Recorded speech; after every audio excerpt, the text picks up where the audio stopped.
Assalamualaikum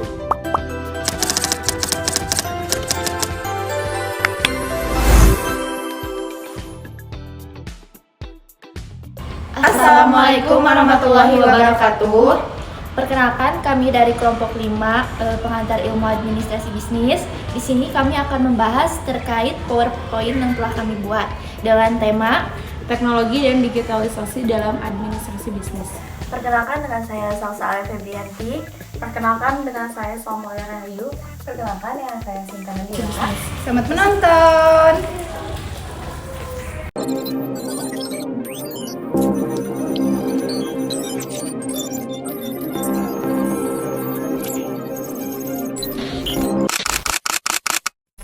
Transformasi digital adalah suatu perubahan besar dalam cara berbisnis ataupun berorganisasi dan berinteraksi langsung dengan pelanggan melalui digital. Nah, lalu ada juga bisnis digital adalah kegiatan bisnis yang memanfaatkan teknologi digital baik secara keseluruhan maupun sebagainya. Perkembangan teknologi informasi menjadi pesat menjadi pemicu utama dan perkembangan bisnis digital. Nah, lalu ada transformasi digital bisnis adalah penerapan teknologi untuk membangun model bisnis, proses, perangkat lunak, dan sistem baru yang menghasilkan keuntungan lebih tinggi, keunggulan komparatif yang lebih signifikan, dan efisiensi yang lebih besar. Nah, lalu ada tujuan. Tujuan yang pertama adalah meningkatkan efisiensi operasional. Dengan memanfaatkan AI dapat mempercepat alur kinerja dan juga mengurangi waktu serta biaya operasional. Lalu yang kedua adalah meningkatkan daya saing. Lalu ada prinsip-prinsip. Yang pertama adalah prinsip memprioritaskan kepentingan pelanggan. Nah, pelaku bisnis digital harus memberikan layanan yang berkualitas, menghormati privasi pelanggan, dan menjaga kepercayaan pelanggan. Lalu ada prinsip keterbukaan atau transparan dan juga kejujuran. Pelaku bisnis digital harus bersikap transparan, terbuka dalam berinteraksi dengan pelanggan ataupun calon pelanggan. Yang ketiga ada prinsip keadilan dan juga kewajaran. Aktivitas bisnis digital harus dijalankan dengan praktik bisnis yang adil dan juga bijaksana. Pelaku usaha harus menghindari praktik bisnis yang merugikan pelanggan, pesaing, ataupun mitra bisnis lainnya. Nah, yang keempat adalah prinsip perlindungan data dan juga privasi. Perlindungan data dan privasi harus menjadi salah satu perhatian dan jaminan daripada pelaku bisnis digital, khususnya bagi pelaku usaha yang menerapkan data driven.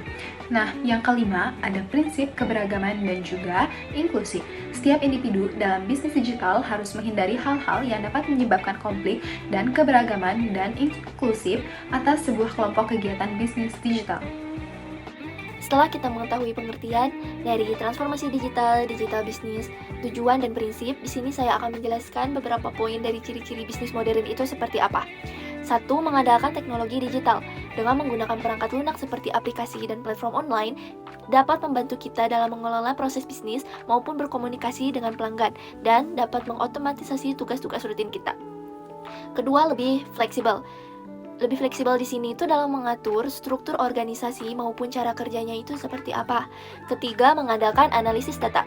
Untuk mengambil keputusan yang strategis, kita membutuhkan data mengenai suatu produk ataupun pelanggan, kemudian kita analisis untuk mendapatkan wawasan yang berharga. Keempat, mencari peluang di pasar global. Bisnis modern ini seringkali memiliki pandangan yang lebih luas dalam mencari peluang di pasar internasional. Baik, saya di sini akan menjelaskan juga mengenai tantangan dan peluang yang kerap kali muncul dalam transformasi digital bisnis atau ekonomi kreatif. Tantangannya tersendiri itu pertama ada perlindungan hak kekayaan intelektual atau HKI. Masalah perlindungan HKI ini kerap muncul dan menjadi tantangan utama bagi pelaku ekonomi, pelaku bisnis di Indonesia. Pelanggaran ini biasanya pelanggaran hak cipta dan produk bajakan yang dapat menghambat pertumbuhan bisnis dan berdampak pada pendapatan si pelaku usaha atau pelaku ekonominya. Kedua, infrastruktur. Infrastruktur yang tidak memadai atau kurang memadai, terutama di daerah pelosok atau pedesaan, itu dapat mempersulit penyaluran distribusi produk-produk. Ketiga, akses ke pembiayaannya. Meskipun pemerintah telah meluncurkan berbagai program pembiayaan, masih ada aja tantangan dalam akses modal untuk pengembangan bisnis di sektor ekonomi dan bisnis kreatif ini, terutama bagi pelaku usaha makro atau mikro dan menengah atau UMKM. Keempat, ada perubahan perilaku konsumen. Perubahan pola konsumsi dan perilaku konsumen itu dapat memengaruhi industri kreatif. Kelima, ketidakpastian ekonomi.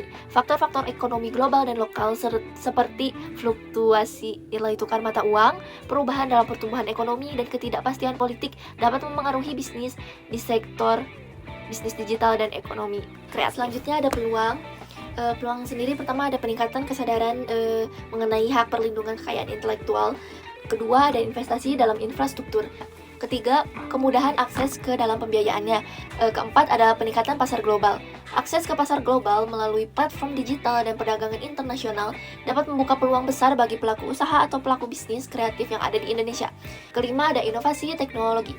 Perkembangan teknologi baru seperti kecerdasan buatan atau AI dapat digunakan untuk menciptakan produk dan layanan yang lebih aktif, lebih inovatif, lebih menarik, dan lebih kreatif. Di sini saya akan menjelaskan mengenai dampak positif transformasi digital bisnis. Yang pertama, ada efisiensi waktu dan biaya, seperti proses transaksi, promosi, dan komunikasi menjadi lebih cepat, serta hemat biaya karena dilakukannya secara online. Dan yang kedua, jangkauan pasar lebih luas. Bisnis dapat menjangkau para konsumen di berbagai daerah, bahkan sampai ke luar negeri tanpa batas geografis. Yang ketiga, kemudahan interaksi dengan para pelanggan, seperti memberikan feedback secara langsung melalui media sosial, website, ataupun aplikasi secara langsung. Dan yang keempat, inovasi produk atau layanan. Teknologi digital mendorong para pelaku bisnis untuk terus berinovasi agar sesuai dengan kebutuhan pasar. Yang kelima, yaitu peningkatan penjualan. Dengan strategi digital marketing yang tepat, penjualan bisa meningkat secara signifikan. Dan selanjutnya, saya akan menjelaskan mengenai dampak negatif dari transformasi digital bisnis. Yang pertama, ketergantungannya terhadap teknologi.